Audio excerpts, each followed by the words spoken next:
so deep in you. Keep me abiding, keep me abiding, keep me abiding that I might bear fruit.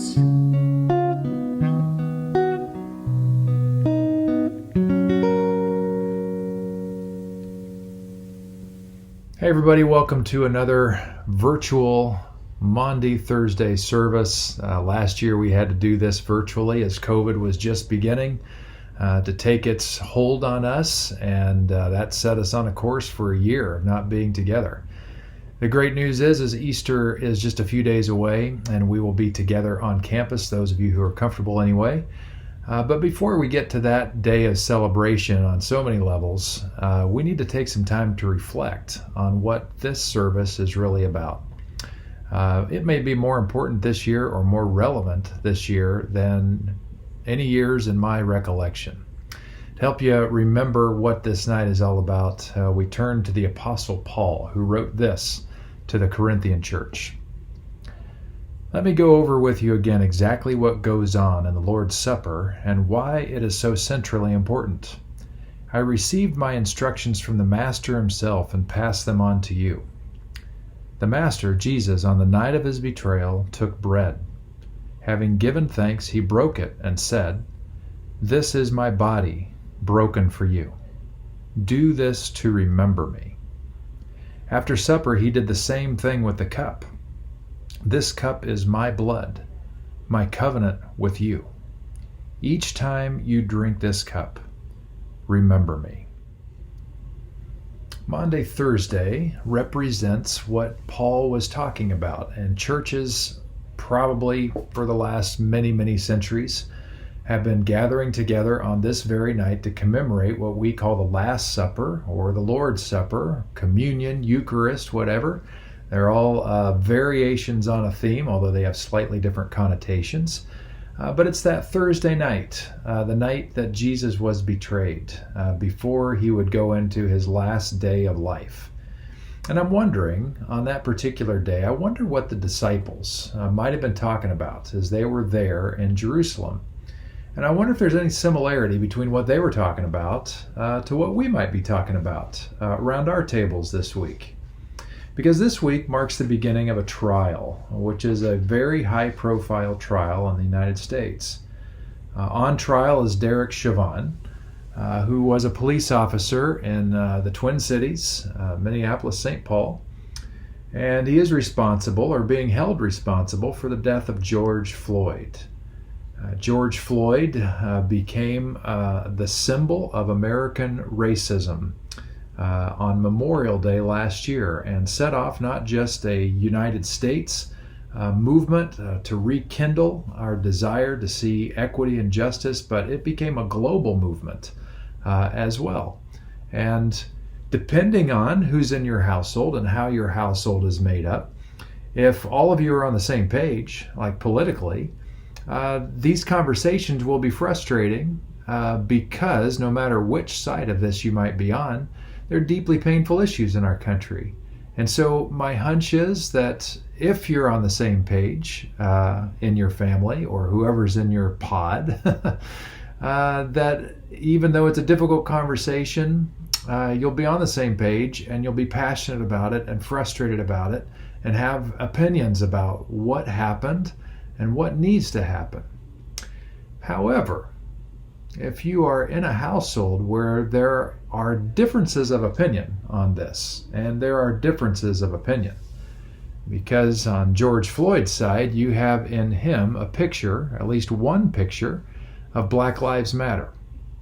And in the other corner, you have Derek Chauvin, who is the picture of Blue Lives Matter, at least in one frame. And in our country, that creates a massive chasm, depending on your political perspective, and in many ways, depending on which political party you most associate with.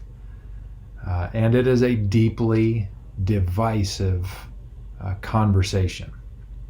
So in some of your homes this week, as you're gathering for dinner and maybe tonight, you may not bring this up at all because it's just too hot to handle. And both sides may be frustrated that we're even here after all this time. Well, you can take some comfort in the fact that the disciples, I think, were also in a very hot, politically unrestful time. I don't know if that's ever been used in a sentence before, but I just did it. You see, for the disciples who were there in Jerusalem, they were there to celebrate the Passover feast. This was one of the great feasts that Israel would celebrate year after year after year. The disciples and Jesus, who hailed from the northern part of the country, would have come down and planned to stay a week. This was going to be a getaway, that was going to be mixed in with religious ceremony and new experiences and seeing sights and all this stuff. It was something to look forward to. And of course, the Passover feast celebrated that time way back in Israel's history when God did some miraculous stuff to free his people, the people of Israel, the Jewish people, from the bondage of slavery in Egypt. You've seen the movie. We don't need to go through all that. But that's what they were celebrating. And I can guarantee you that the disciples in this particular time, especially in this particular time, were talking about and dreaming about and hoping that God would do it again. God, would you just one more time open up your can of miracles and lead us out of not Egyptian bondage, but Roman oppression? Because for centuries, just like for centuries, the people of Israel were in bondage in Egypt as slaves. Now for centuries, the land of Israel had not been their own. Different oppressors, and now for a very significant amount of time, the Roman Empire, and it would remain that way for a very long time. And so for the people of Israel, they were just crying out one more time. Maybe God, since God did it once, maybe God could do it again. And the disciples who were there from Galilee, they're looking at Jesus and thinking, I think we know who our modern day Moses just might be. It's this guy. And so God, if you wouldn't mind, this would be a great time to show what you're made of. And let's just see what can happen. It would not surprise me in the least if that's what they were hoping for that day. The Roman government, they would be talking about in reference to Pilate. Pilate was the governor who kind of looked over the region of Israel, and he ruled with an iron fist to keep people under pressure and quiet. He didn't want any trouble in Israel, and if they ever tried to rise up, they would quickly be squashed like bugs. There were many people who claimed to be the Messiah of God in Jesus' day, and any time they rose up in revolt, they were immediately trounced. Now, another name that would come up in these circles, particularly around the table with Jesus and the disciples, was a man named Caiaphas. Caiaphas was the high priest in Jerusalem at that time. In other words, he was the head honcho of anything to do with Judaism. Now, Caiaphas, being the head honcho, also hailed from a sect of Judaism called the Sadducees. The Sadducees pretty much were confined to Jerusalem itself and maybe just a little bit beyond. They were kind of, one percenters in terms of the Jewish nation. They had a lot of money, they had a lot of education, and they had a lot of power. Now, Caiaphas knew that so long as he got the people to follow the rules of God and kept them from revolting, that Rome wouldn't revolt against the people, and more specifically, wouldn't come down on him as the high priest. So Caiaphas made sure, in fact, the Sadducees were known for their legalism, keeping people in line. And that kept Caiaphas in power and also kept him rich. Because those offerings that came in from all over Israel, a good chunk of that went right up the ladder to Caiaphas. That's why I refer to him as a one percenter. Sadducees as a whole, remember, they're living pretty well in Jerusalem. They're the city folk with some cash in their pockets. They also they're kind of known for not believing in any kind of heaven, no life after death of any kind. Once you're dead, you're dead. And maybe the reason why they were okay with that is because as far as they were concerned, life was pretty luxurious. there's really no need for any kind of course correction after this life was over, which is one of the reasons why the thought of afterlife even developed in ancient Israel. As there was this desire for justice to be served, and if it wouldn't be served in this life, surely God must address it in the next life. So these kinds of conversations were definitely happening for Jesus and the disciples around the table that night. And they were highly contentious. They were filled with passion. You can imagine as it unfolded what it must have looked like. And they had to be excited because they thought they had the new Moses right there with them. They were just waiting for this injustice to finally end. Well, in our country, there is another finally waiting for something to end, and that is racism. And when we think of George Floyd, we think about what that looks like in full focus. Do you remember, by the way, how long it was that George Floyd struggled to breathe? Do you remember the number? A lot of us have memorized it right now. And you may have said out loud 8 minutes and 46 seconds, because that's how long Derek Chauvin had his knee on George Floyd's neck, even as he was saying, "I can't breathe." But actually that number 846 isn't the right number. That's really not the amount of time that it was difficult to breathe for George Floyd, because in truth, for George Floyd, he'd been struggling to breathe since the year 1619. Because 1619 was the year that Africans who were taken from their continent, not under their own free will, but stolen or bought from people who would do such a thing in Africa, and brought over, again, against their will, into slavery in these British colonies that we now call the United States. And from that time forward, in different ways, it has not been an equal country for them. In horrific ways, up until emancipation, but then a very long, slow struggle, fighting tooth and nail to get more and more equality, which they still don't have to this day. And that's a real problem. It's a problem that we haven't been honest about in our country. It's a complex issue. It's a complex situation in our country that is not going to be solved quickly. It's exhausting for the people who are on the side of trying to bring change. And boy, is it exhausting for the people of color who have endured this for so long. George Floyd just didn't happen Memorial Day last year.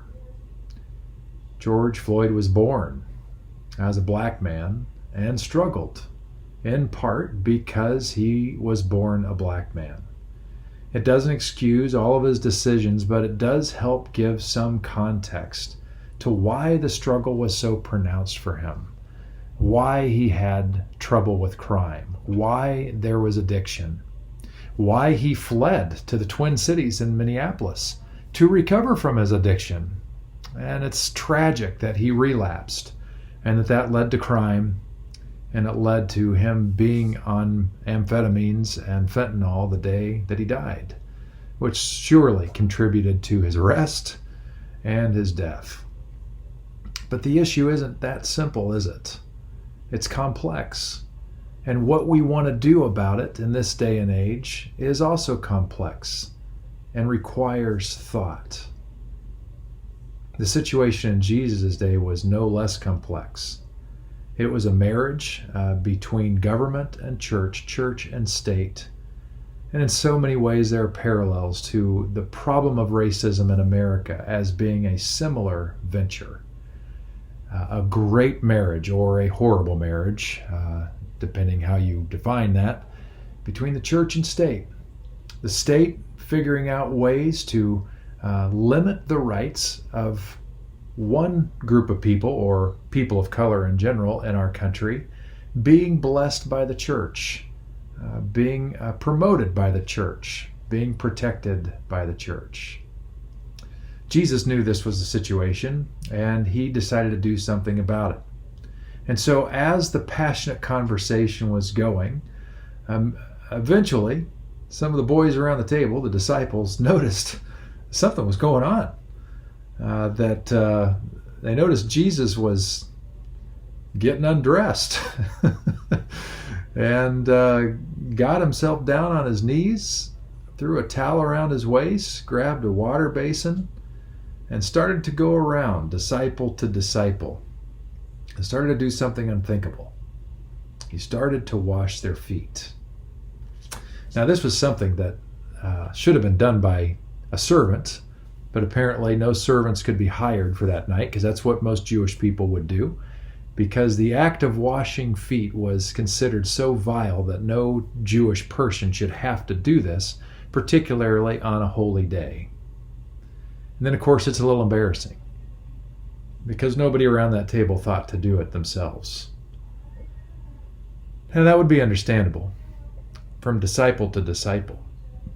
But how come no single disciple thought to honor the guy that they're following, Jesus, with this act?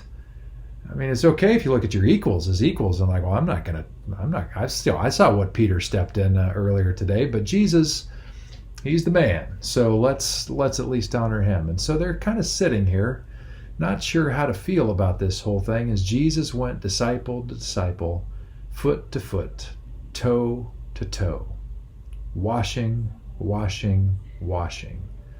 making them uncomfortable. Peter kind of stuck his foot in his mouth, kind of literally, because he felt so awkward about it. But Jesus essentially said to him, you need me to do this. You need to experience this of me. And after he was done with a lot of them, he steps back into his role, takes his place at the table, and says to them, I've washed your feet. A servant is not greater than his master. And now that you've seen what I've done for you, you must do this for each other. This is the model of what it means to be my follower. A master is not greater than a servant, so be sure you do this going forward. So he gave them this model of what servanthood would look like, what it meant to really love one another. And then he gave a new commandment, all within the same short window of time. He says, I give you a new commandment. And my new commandment is this, that you love one another as I have loved you. In this the world will know you are my disciples, if you love one another. Now notice that Jesus didn't stop at just saying, I just want you to love one another. Let's go have pie for dessert. He didn't say that. He said, my new command to you is that you love one another as I have loved you. How did Jesus just love them? By serving them, by taking the role of humility, by doing the lowest thing possible to show them respect, to treat them with dignity. Pretty powerful stuff. A new commandment tied to an action that they would not soon forget. Well, they left that night with a lot to think about, and it was a lot to think about. There were some other things that went on they didn't quite understand. They saw Jesus have a conversation with Judas, and he took off for something. They didn't know exactly what that was about. And then they went where they were probably camping out, which was at the Garden of Gethsemane, which is owned by probably a friend of one of them or Jesus himself. And it was a safe spot to retreat. It was dark. Not many people knew their way around this area. It was just not that far from the city of Jerusalem. So it was safe for them to camp out there. Jesus knew that it was going to be a long night, and he asked the disciples to stay up with them all night, but they were too sleepy. Not Jesus. He prayed all night long. And as he prayed, the Bible tells us, at least one account says that he was so worked up in his prayer that he prayed drops of blood which apparently is a thing, that when you're that much stressed, blood can make its way through your pores, and you can sweat blood. I've never worked that hard, but apparently it's possible. Well, of course, what Jesus was sweating about and so upset about was he knew what was going to go down that night. He got arrested that very night. And it's very interesting to see how Jesus would behave that night until he died the next afternoon. He was arrested under false charges. He was tried in an unjust manner. He was beat up pretty bad by the Jewish soldiers, not treated well, slapped across the face by Jewish leadership in that trial. And then he was brought before Pilate, who didn't really want anything to do with it, tried to send him down to a lower court, who also didn't want anything to do with it. Sent him back to Pilate. Pilate had him beat up pretty good, beat up a little too good. And then eventually, if you've read the story or seen the movie, sentenced him to death on a cross, which was the most horrific form of execution that the Roman government had figured out up until that time. It was humiliating, it was slow, it was painful. You would be on public display for all to see, so that anybody who looked at you would say to themselves, I'm not going to do whatever that guy did. I'm not going to take my chances like that. But the remarkable thing through this whole journey is what Jesus did and what Jesus didn't do.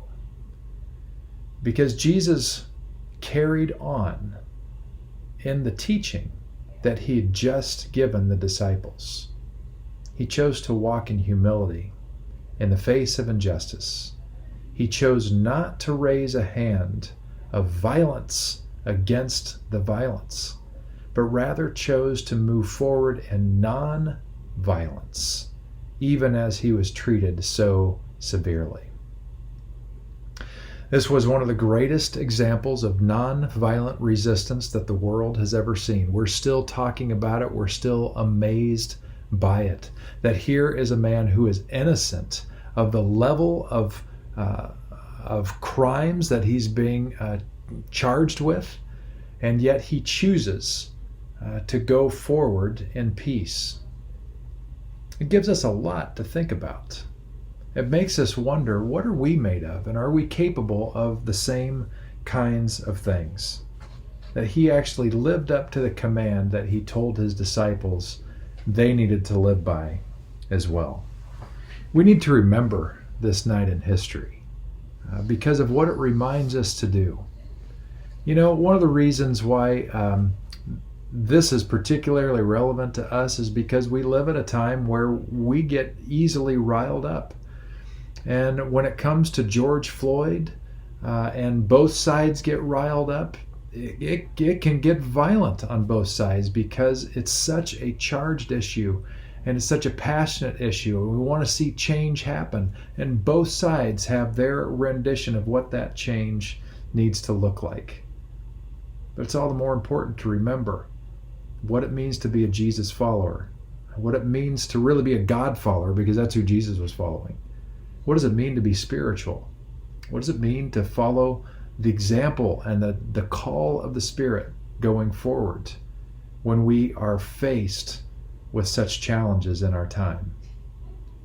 Well, it's exactly what we see and what Jesus said to those disciples that night. The same is true today as it was then.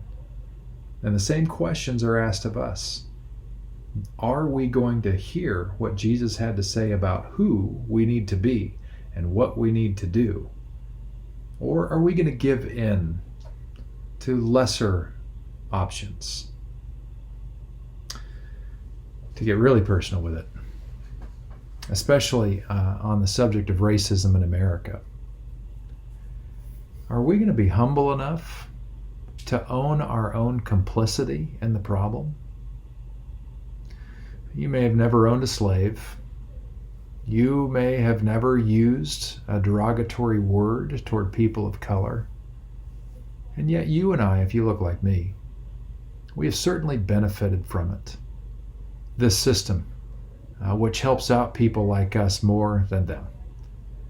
And I wonder if our silence at times, or even before our silence, our ignorance of what is going on, if we need to own that and recognize that we have been part of the problem because we just haven't cared. We haven't wanted to see, we haven't needed to see, and so we haven't. We haven't even looked. And if we're honest and you look more like me, I bet that's true. I bet there was a whole season of your life you never even looked, never paid any attention. Because why would you? It hasn't affected you. And so maybe part of our confession tonight is just to recognize that we've been a part of the very problem we hope to see changed. And that maybe that will humble us enough to start to wonder what we can do to go forward as people who claim to follow the Spirit of God like Jesus did. Now, racism isn't the only problem in America. There are many big problems, but they all bring us back to the same question. Who are we?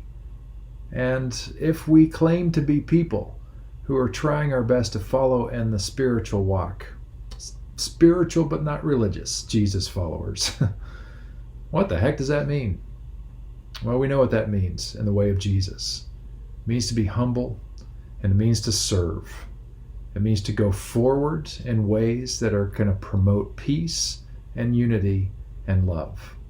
To not just love one another as we think it needs to be done, because our ways are limited. We put caps on such things, but rather to choose to love one another the way Jesus chose to love, which is to roll up his sleeves, do the hard, nasty work of washing those toes, humiliating work where there is no glory whatsoever, to do the incredibly painful work of walking through the streets, carrying a cross, showing the wounds on your back for something you did not do, so that the entire world would take notice and shake their head and say, this is not right. This must change. It's that kind of level of solemnity that I think we need to bring to the table when we come to this night, Maundy Thursday. Paul says as much, by the way, to this Corinthian group that was also challenged with this stuff. And this is what he says. He says, what you must solemnly realize is that every time you eat this bread and every time you drink this cup, you reenact in your words and actions the death of the Master. You will be drawn back to this meal again and again until the Master returns. You must never let familiarity breed contempt. Anyone who eats this bread or drinks the cup of the Master irreverently is like part of the crowd that jeered and spit on him at his death. Is that the kind of remembrance you want to be part of? Examine your motives, test your heart, come to this meal in holy awe. If you give no thought, or worse, don't care about the broken body of the Master when you eat and drink, you're running the risk of serious consequences. Paul goes on to add his commentary here. This is a little bit on his subjectivity. We get a little opinion on Paul here. That's why so many of you even now are listless and sick, and others have gone to an early grave. If we get this straight now, we won't have to be straightened out later on. Better to be confronted by the Master now than to face a fiery confrontation later. So, my friends, when you come together to the Lord's table, be reverent and courteous with one another. If you're so hungry that you can't wait to be served, go home and get a sandwich. But by no means risk turning this meal into an eating and drinking binge or a family squabble. It is a spiritual meal, a love feast. Maybe we have so many problems, knowing that the church and state have been in bed on the subject at least of racism, if not other things. Maybe the reason we do have so many problems is because we have not taken this element seriously enough. That we haven't slowed down to really examine the way of Jesus, which is serving the other, which is allowing ourselves to carry, to take on the burden of the pain of the world so that the world can see it and be honest about it, rather than denying it, rather than inflicting it. So take your cup and take your bread with me. Remember the body of Jesus.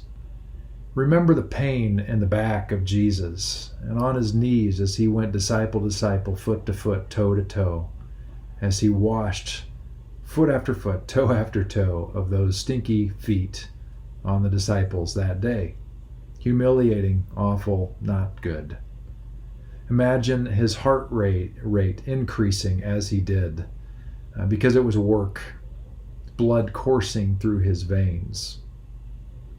Remember the body of Jesus as he was on trial, as he was slapped across the face, as he was beaten beyond recognition.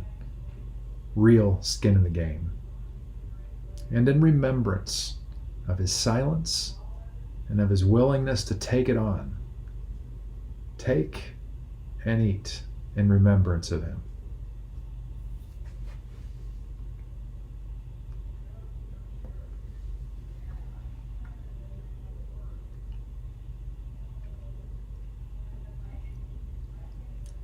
And the cup. So you consider Jesus on his last day of his life and what he went through. The blood that he lost as he was whipped. The blood that he lost as he was beaten. The blood that was pouring out of his pores the night before he was arrested. The blood that was streaming down his face because of a crown of thorns. That's blood. That's commitment. That's a willingness to do what it takes for the cause. And that's what Jesus was about. It was many centuries, well, not many centuries, but it was a long time after that, and then it stuck. Where people looked at what he did on the cross as a sacrifice, like a final blood sacrifice. But first and foremost, don't mistake what happened. This was flesh and blood in the game. This was non-violent resistance to show the injustice that existed. And as we take the cup, it is an invitation for us to consider the same for ourselves. Where are we willing to put our flesh and blood on the line for things that matter deeply to God and to our fellow inhabitants on this planet? Take and drink in remembrance of Jesus.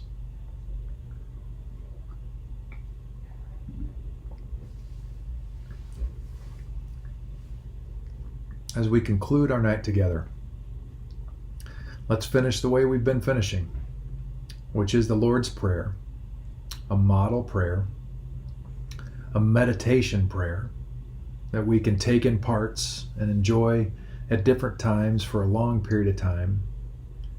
But it's also a prayer of allegiance, to choose to follow and honor the way of Jesus.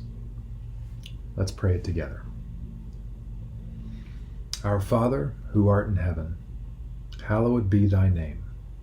Thy kingdom come, thy will be done, on earth as it is in heaven. Give us this day our daily bread. Forgive us our trespasses, as we forgive those who trespass against us. Lead us not into temptation, but deliver us from evil. For thine is the kingdom, and the power, and the glory forever. Amen. May this night stick with you all the way until Easter morning. I hope it messes with you. I hope it kind of ruins the next couple of days. Seriously. I hope it's not lost on you. I hope that after this service you have conversation of depth with somebody that you care about and that you can have a conversation of depth with. I hope you just don't jump into the next Netflix thing that you're streaming. And I hope you don't forget what this night is all about, because Easter Sunday morning won't mean as much if Thursday night and Friday and Saturday are lost on us. So may you reflect. May you remember the bread and the cup and the new command and what happened tomorrow and the grief and the loss that the disciples experienced on Saturday, so that Sunday morning might actually mean something. Until then, shalom.